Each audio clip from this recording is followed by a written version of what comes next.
Expectations are often never lived up to.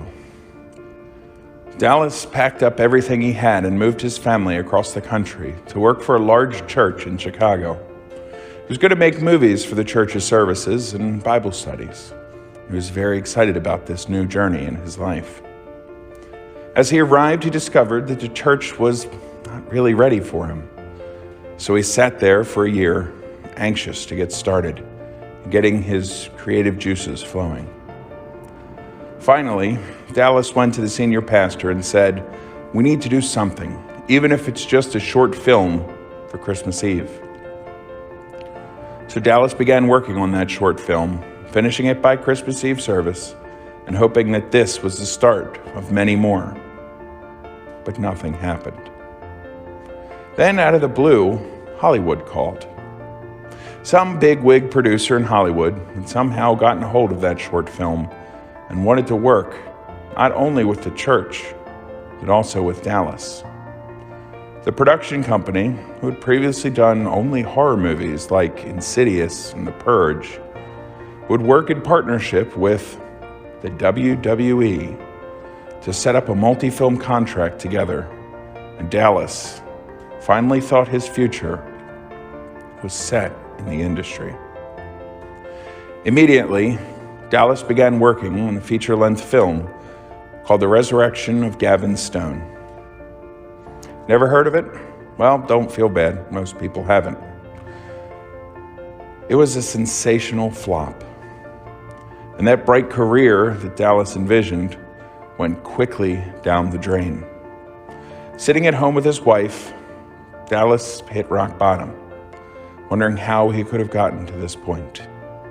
One evening, as they were sitting there contemplating next steps, Dallas's wife had two thoughts: feeding of the 5,000, and I can do impossible math.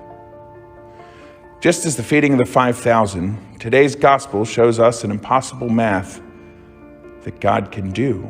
And if you ask me, most math is impossible, but that's why I majored in theology and not accounting.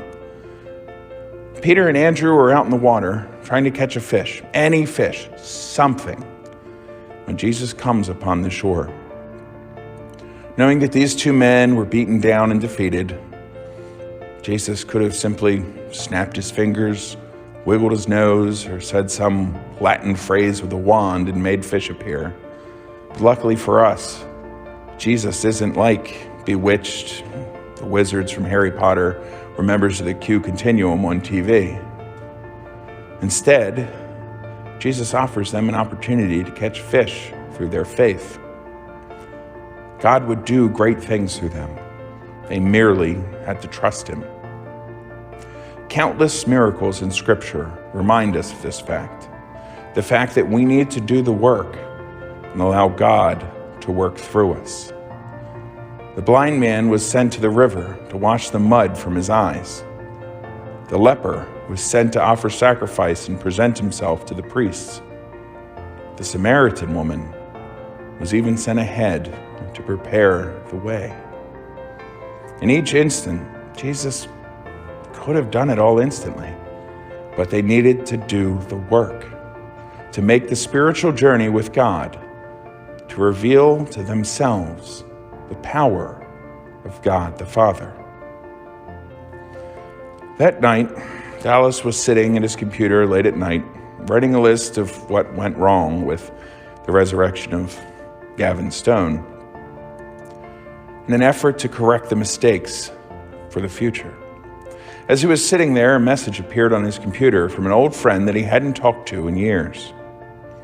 There was no hello, no how are you. There was simply a message saying, remember, it's not your job to feed the 5,000. It's simply your job to provide the loaves and the fish.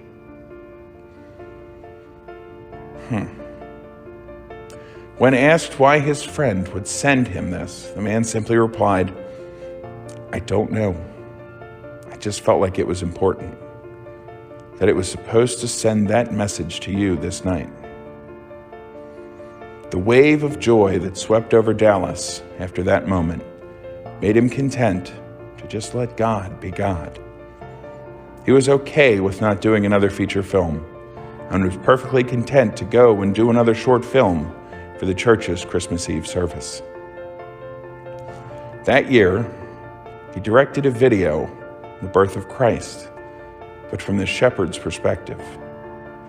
During the filming, a new show idea kept popping into his head, a show about the life of Jesus.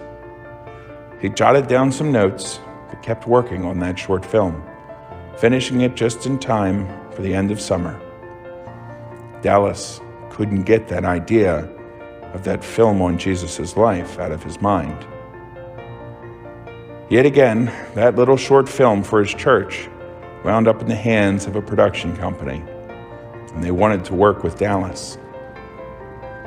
The company was all in on that show about Jesus, and they wanted to raise all of the money through crowdfunding. At that point, crowdfunding was not a great way to raise money, and Dallas was obviously skeptical. Remembering that late-night message, Dallas reminded himself that it wasn't his job to feed the 5,000. It was just his job to provide the loaves and the fish.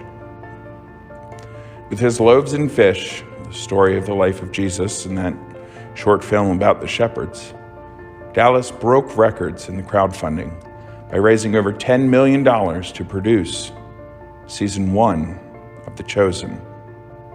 It wasn't the career that Dallas expected, but God had different plans.